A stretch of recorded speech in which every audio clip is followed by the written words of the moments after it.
إن الحمد لله نحمده ونستعينه ونستغفره ونؤمن به ونتوكل عليه ونعوذ بالله من شرور أنفسنا ومن سيئات أعمالنا من يهده الله فلا مضل له ومن يضلل فلا هادي له وأشهد أن لا إله إلا الله وحده لا شريك له وأشهد أن محمدًا عبده ورسوله أما بعد فإن خير الحديث كتاب الله وخير الهدي هدي محمد صلى الله عليه وسلم وشر الأمور محدثاتها وكل محدثة بدعة وكل بدعة ضلالة وفي رواية وكل ضلالة في النار فأعوذ بالله من الشيطان الرجيم بسم الله الرحمن الرحيم يؤتي الحكمة من يشاء ومن يؤت الحكمة فقد أوتي خيرا كثيرا وما يذكر إلا أولو الألباب وقال تعالى إذ جاءوكم من فوقكم ومن أسفل منكم وإذ زاغت الأبصار وبلغت القلوب الحناجر وتظنون بالله الظنون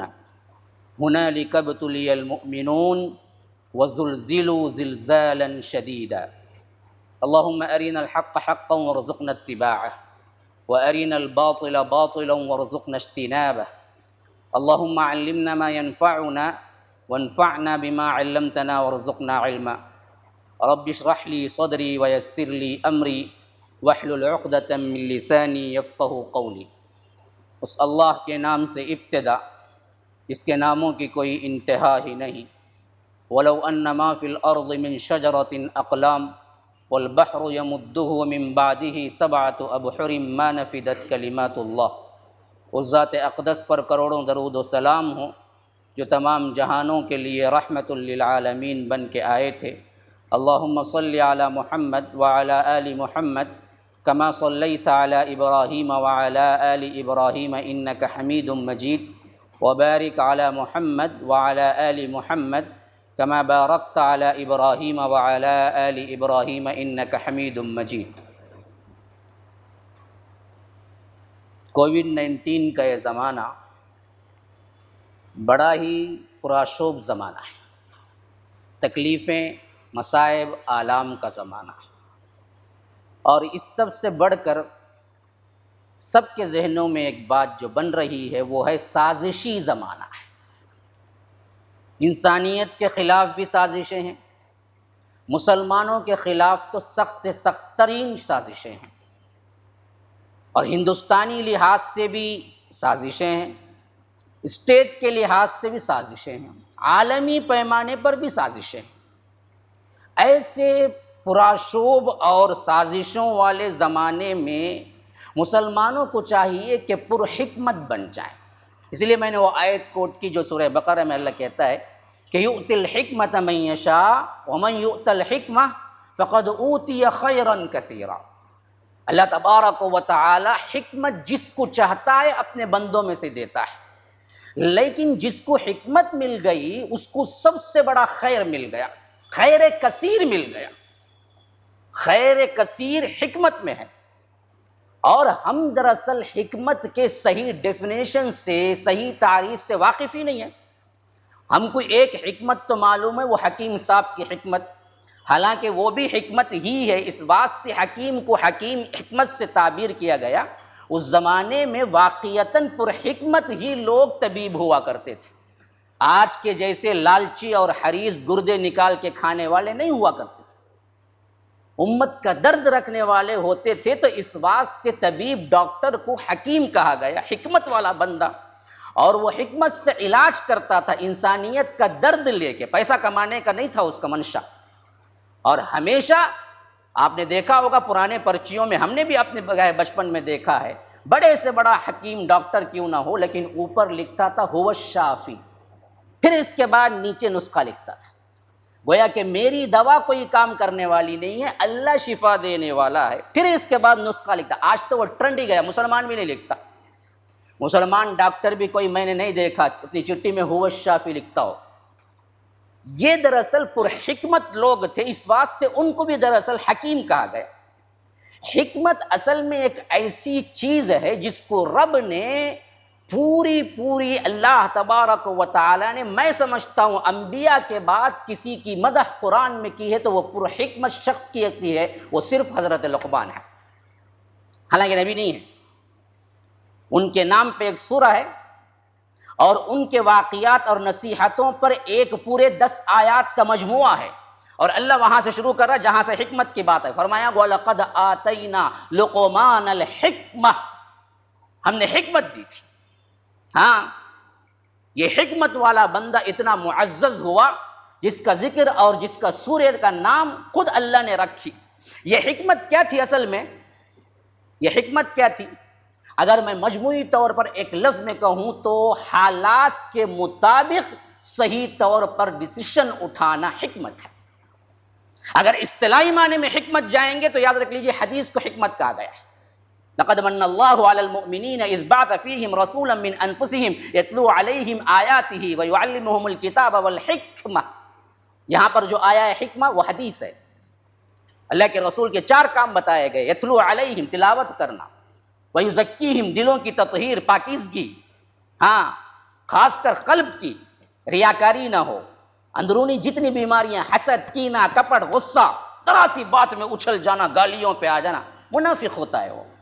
ہاں وَإِذَا خَاصَمَ فَجَرَ، 4 مَنْ كُنَّ فِيهِ كَانَ مُنَافِقًا خَالِصًا، 4 خصلتیں ایسی ہیں جو اس کے اندر جمع ہو جائیں گے تو 100% پکا منافق۔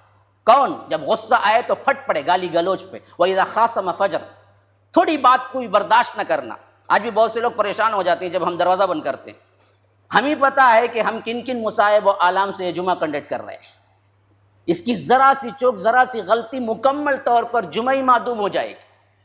لوگوں کو چاہیے کہ یہاں پر اگر کہہ دیا جائے کہ بھائی یہاں جگہ نہیں ہے تو چلے جانا چاہیے، سمجھنا چاہیے ماحول کو سمجھنا سب سے اہم ترین ہے۔ اس میں غصہ کر لینا، یہ کہہ دینا کہ ان کو چھوڑا ہم کو نہ چھوڑا، یہ خود ایک بہت بڑی بات ہے جو ہم کنڈکٹ کر رہے ہیں۔ کل کے دن اگر ہمارے پاس انکوائری آئے تو آپ نہیں جواب دہ ہوں گے، ذمہ دار جواب دہ ہوں گے۔ ہم اپنے ذمہ داروں کو، اپنے طلباء کو خاص کیا احکامات دے کر ان کو عاجزانہ طریقے سے بات کر کے بھیجنے کے لیے ہم مقرر کرتے ہیں۔ آپ ان کا سمان کرنا چاہیے، عزت دینا چاہیے انہیں۔ اگر وہ کہہ دیں کہ نہیں ہے تو نہیں ہے، وہ کہہ دیں کہ یہ بچہ نہیں جائے گا، اندر نہیں جائے گا، جب اصول پر نہیں ہوں گے تو یاد رکھ لیجئے پھر تو ہم کچھ کام نہیں کر سکتے ہیں، کچھ کام نہیں کر سکتے۔ ایک آدمی کی بات مان کے زندگی گزارنا، ایک اصول پر زندگی گزارنا، جب تک ہم نہیں آئیں گے اس پلیٹ فارم پہ سے کوئی نہیں نمودار ہوگا، کچھ نہیں اچھا کام ہوگا۔ یہی ہماری ہجوم تو ہے، ماننے والا نہیں ہے کوئی۔ ہر کوئی کہتا ہے کہ میری چلے گی، مجھے کیسے روک سکتا ہے؟ ارے بھائی ابھی تو کوئی حکم نہیں آیا ہے، ابھی تو اگر پرمیشن ملا بھی ہے تو 25-20 آدمیوں کا ملا ہے، تو ہم کو کسی کو باہر کرنا پڑے گا، اور آپ کے اچھائی کے لیے کہ کل آپ کیا ہیں، بفراغت جمعہ کے لیے آئے، بغیر کوئی روک ٹوک کے آئے، اصولوں کی خلاف ورزی نہ ہو۔ تو ہر یہ حالات جو ہے نا، یہ پرحکمت حالات کیسے بنائیں گے؟ جب ہم کو حکمت آتی ہو، وقت کے لحاظ سے کوئی چیز کہہ دی جا رہی ہے اور کہی جا رہی ہے، انسان کو سمجھنا چاہیے کہ یہ دراصل نماز کو روکنے والا بندہ نہیں ہے، یہ نماز کو قائم کرنے والا بندہ آج کہہ رہا ہے کہ نہیں بھائی آج جگہ نہیں ہے، آج یہاں پر نہیں ہے آپ کے لیے، تو معلوم ہونا چاہیے کہ یہ امت کے لیے اصلاح کا کام کر رہا ہے۔ تو ہمیں سمجھنا چاہیے، لوگوں کو سمجھنا چاہیے کہ ہماری ذات سے کسی کو نقصان نہ ہو، ایک بہت بڑا بہت اچھا کام چلتا ہوا نہ رک جائے، اس کے لیے کوئی رکھنا نہ پڑ جائے۔ تو ہمارے لیے بہت سے کیا ہیں مجھے کالز، بہت سے کیا ہیں ایسی چیزیں ہیں کہ ان کے دلی درد دل وہ بیان کرتے ہیں کہ مولوی صاحب ایسا کیوں؟ یہ دراصل آپ کے لیے نہیں ہے، یہ پوری امت کے لیے ہو رہا ہے۔ اور اس کے بعد تو میں جو بات کرتا ہوں وہ تو نشر ہوتا ہی ہے، اللہ کے فضل و کرم سے یوٹیوب چینل میں آپ جب چاہیں سن لے سکتے ہیں۔ رہی جمعہ کی بات تو کیا ہے، مل گئی تو پڑھ لیجئے، نہ ملی تو ظہر پڑھ لیجئے، یہ تو متفقہ طور پر اس زمانے میں علماء کا فتویٰ ہے، کوئی غلطی نہیں ہے، کوئی غلطی نہیں ہے۔ اب فی الوقت وہی حال ہے۔ تو بہر کیف میں بتا رہا تھا، حکمت اصل میں وہ ہے جو اس وقت کے لحاظ سے صحیح نتیجہ، صحیح طور پر بات کرنے کا سلیقہ ہے۔ میں آپ کو اس کا ایک واقعہ چھوٹا سا بیان کر کے آگے بڑھ جاؤں، بہت مرتبہ بیان کیا۔ حضرت لقمان ایک زمانے میں غلام ہوا کرتے تھے، بعد میں اس جو مالک تھا ان کی عبادات وغیرہ دیکھ کر آزاد کر دیا۔ تاریخ میں یہی چیز اصح ترین ہے ان کے بارے میں۔ پھر وہ بہت بڑے اللہ والے بنے اور پر حکمت والے حکیم کہلائے، لقمان حکیم کہلائے۔ لیکن یہ تھے کہاں کے پتہ ہے؟ یہ بنی اسرائیل کے ہی تھے، بنی اسرائیلی میں سے ایک تھے یہ ان کا زمانہ اللہ کے رسول صلی اللہ علیہ وسلم کے بہت پہلے کا زمانہ تھا۔ تو یہ جو جس مقام پر پہنچے، اس مقام پر پہنچنے سے پہلے جب یہ غلام تھے، روایتوں میں آتا ہے کہ ایک مرتبہ مالک نے کہا کہ کوئی بکرا ذبح کرو اور اس میں سے بہت اچھی چیز میرے لیے پکا کے لاؤ۔ تو انہوں نے کیا کیا؟ زبان اور دل پکا کے لاؤ۔ کہا کہ یہ سب سے ٹیسٹی ہے، اس کی مراد یہ تھی۔ کہا کہ ہاں یہی سب سے بہترین چیز ہے، تو اس نے کھا لیا۔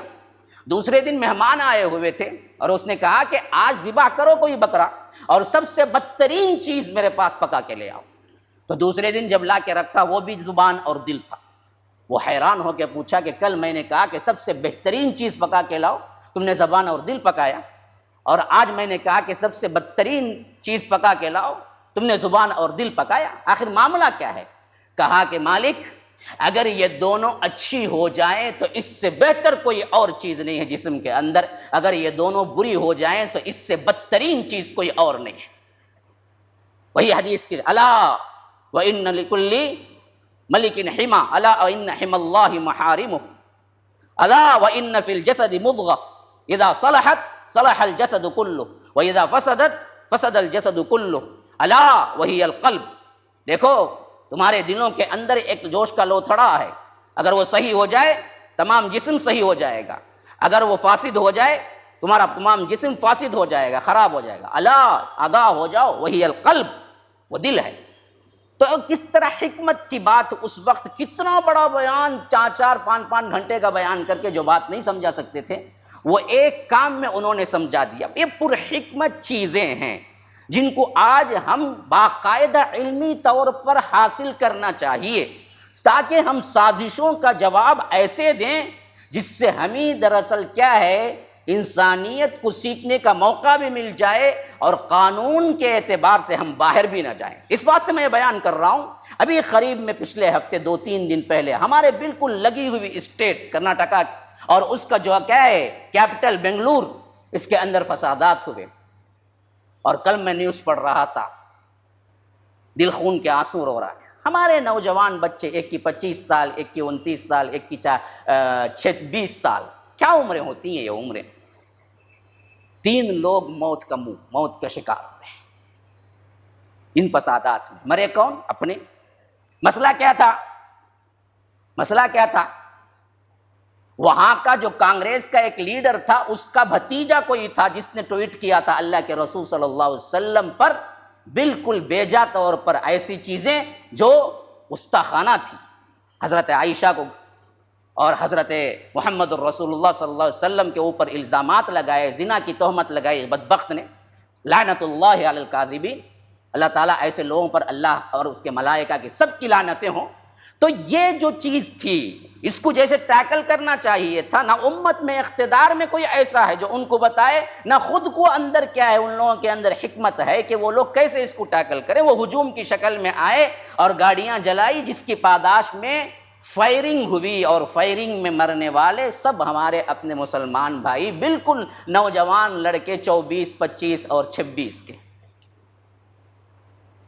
بعد میں بڑے بڑے اعلانات ہوئے، گرفتاریاں ہوئی، ابھی تک بھی معاملہ چل رہا ہے۔ کرفیو نافذ تھی 2 دن پہلے۔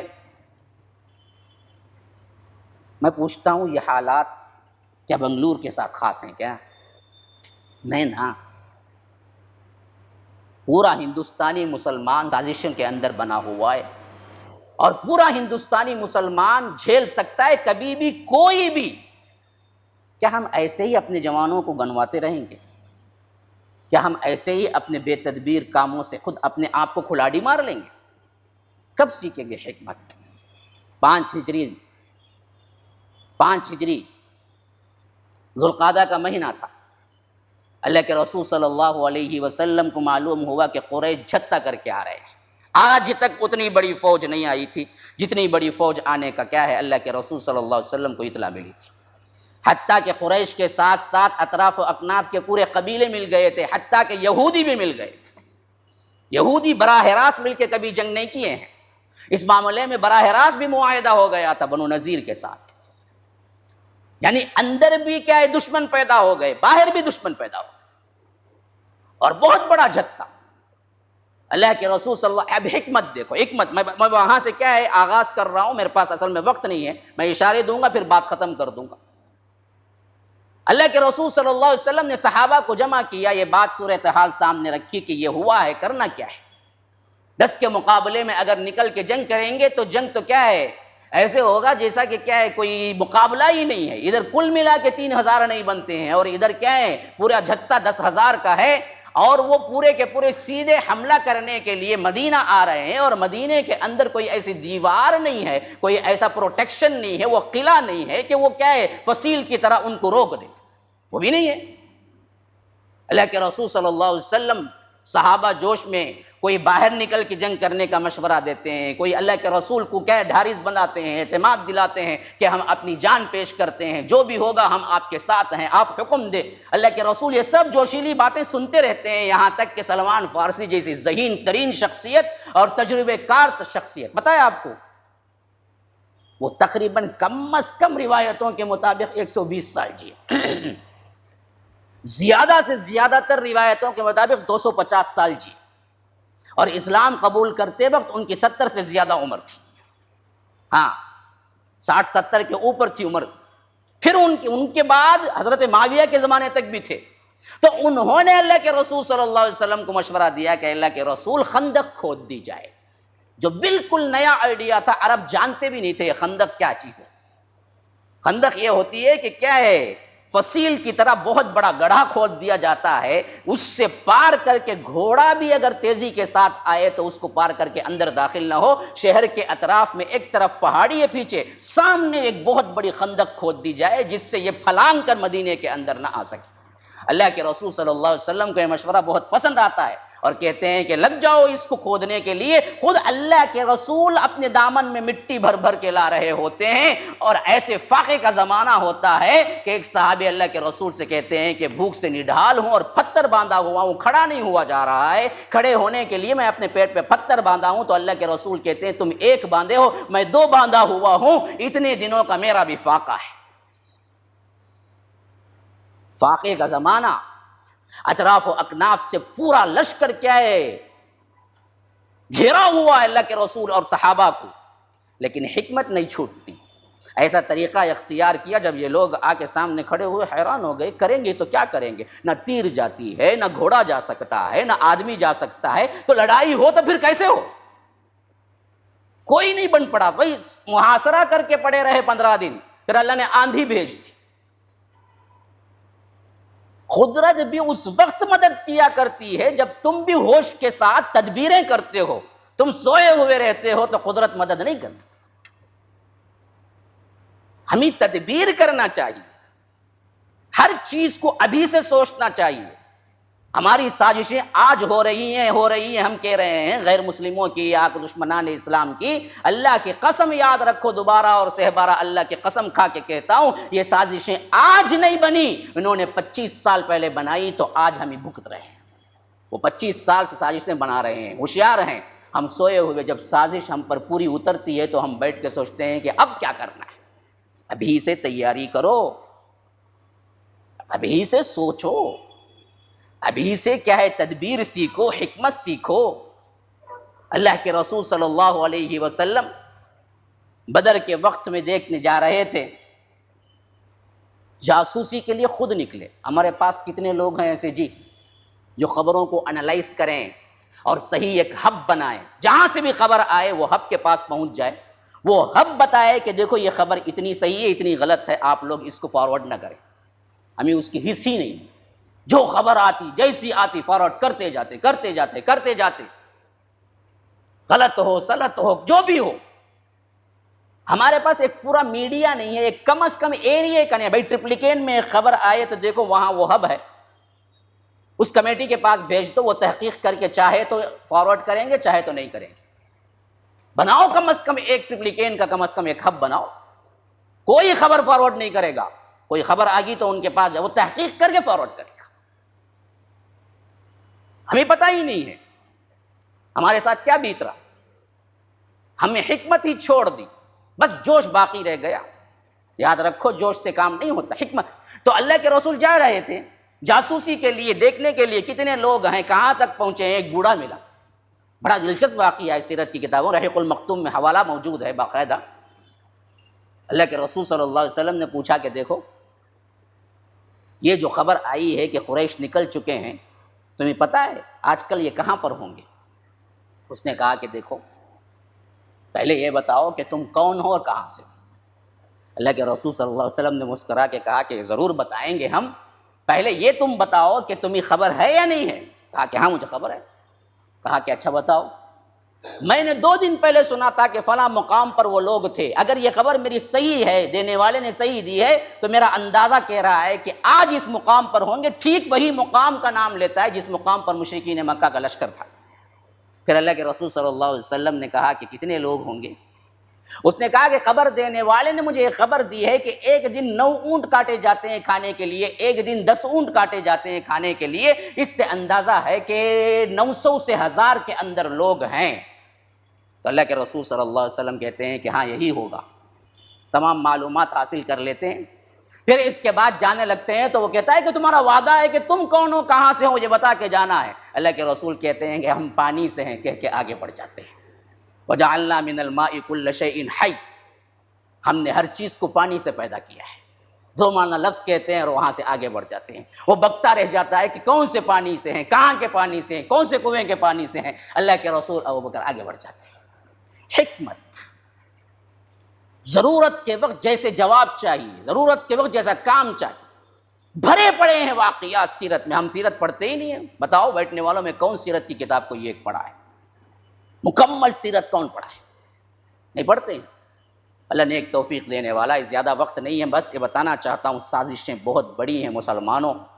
اس کے مطابق اگر آپ کو کیا ہے ہوشیار رہنا ہے تو آپ کو اخلاقی اور پرحکمت باتیں سیکھنا ہے، اور آج کے ماحول میں ایک جہتی کے ساتھ اتحاد، نیک اور ایک، یہ ہے نا، یہ بہت اہم چیز ہے۔ بن کے کچھ کام کرنا ہے، ورنہ تو فسادات کیا ہیں ہمارے منہوں پہ کھڑے ہوئے ہیں، اور فسادات کے ذریعے ایک بہت بڑا جال پھیلایا جا رہا ہے ہندوستان کے اندر، جس کے کیا ہے ایسا کہ ان کے اوپر کوئی دھبا بھی نہ آئے اور مسلمان مرتے چلے جائیں، خاص کر ان کے نوجوان بالکل بھی بیکار ہو جائیں، کیونکہ امت کا کوئی سرمایہ ہے تو وہ نوجوان ہیں۔ وہ بیکار ہو جائیں تو پھر تو کیا ہے امت کو بیکار کرنا بہت آسان ہے، قوم کو بیکار کرنا بہت آسان ہے۔ تو یہ چھوٹا سا ایک مسئلہ تھا، لیکن اس کو پرامن احتجاج سے وہ حل کر سکتے تھے، لیکن نہیں حل کیے، اور آخر میں جانے گئی تو ہماری گئی، اور اس کے ساتھ ساتھ بدنامی ہوئی تو بھی ہماری ہی ہوئی۔ یہ لوگ تو کیا ہے توڑ پھوڑ والے ہیں جی، یہ لوگ تو کیا ہے پرتشدد ہیں، یہ لوگ تو کیا ہے ہمیشہ ایسے ہی کرتے ہیں۔ یہ پورا پیغام پورے دنیا کو جاتا ہے۔ اصل حقیقت یہ ہے کہ ہم سے زیادہ پرامن کوئی نہیں ہے، ہم سے زیادہ امن پسند کوئی نہیں ہے۔ ہمیں بھڑکایا جاتا ہے، بھڑکایا جاتا ہے، بھڑکایا جاتا ہے، یہاں تک کہ جب تشدد پھوٹ پڑتا ہے تو ہم ہی پر گالیاں برسائی جاتی ہیں۔ یہ بہت بڑی سازش ہے جو وہ کر رہے ہیں۔ ان کو الٹی طور پر ان کی سازشیں وَمَكَرُوا وَمَكَرَ اللَّهُ وَاللَّهُ خَيْرُ الْمَاكِرِينَ کے تحت پلٹانا ہے، تو ہم کو اخلاقیات اور سیرت اور پرحکمت باتیں سیکھنی ہے، اور اس وقت کے لحاظ سے ہر چیز حکمت سے چلیے، حکمت سے چلیے، ہر چیز پر حکمت بنائیے اپنے آپ کو۔ اور اس حیثیت سے ہماری جو کچھ بھی کیا ہیں ایکٹیویٹیز ہیں، اس میں بھی حکمتیں ہوتی ہیں۔ اللہ کے لیے خیال رکھو، آنے میں جانے میں۔ ابھی تک پورا لاک ڈاؤن نہیں کھلا، میں نے کبھی جمعہ میں اعلان نہیں کیا، عید کے بعد سے برابر جمعہ دے رہا ہوں، لیکن آج کے کچھ آثار ایسے دکھے کہ مجھے اعلان کرنا پڑ رہا ہے۔ اللہ کے لیے آنے میں جانے میں سب کیا ہیں، اکیلے آئیں اکیلے جائیں، نیچے نہ گروپ بنائیں، نیچے گروہ بندی نہ کریں، کوئی کیا ہے ضد نہ کرے۔ کسی کو اگر جگہ نہ ملے، کسی کو کہہ دیا جائے کہ واپس چلے جاؤ، چلے جائیں۔ کسی کو کہہ دیا جائے کہ بھائی آپ آ سکتے ہیں، بچوں کو نہ لاؤ، تو چلے جائیں۔ کسی کو کہہ دیا بھائی آپ عمر رسید آئیں، آپ چلے جائیں، تو چلے جائیں۔ یہ حکمت کی وجہ سے ہی ہم یہاں اکٹھا ہو سکتے ہیں۔ ھذا وباللہ التوفیق وصلی اللہ وسلم علی نبینا محمد۔ اسأل اللہ لی ولکم ولسائر المسلمین من کل ذنب فاستغفروہ انہ هو الغفور الرحیم۔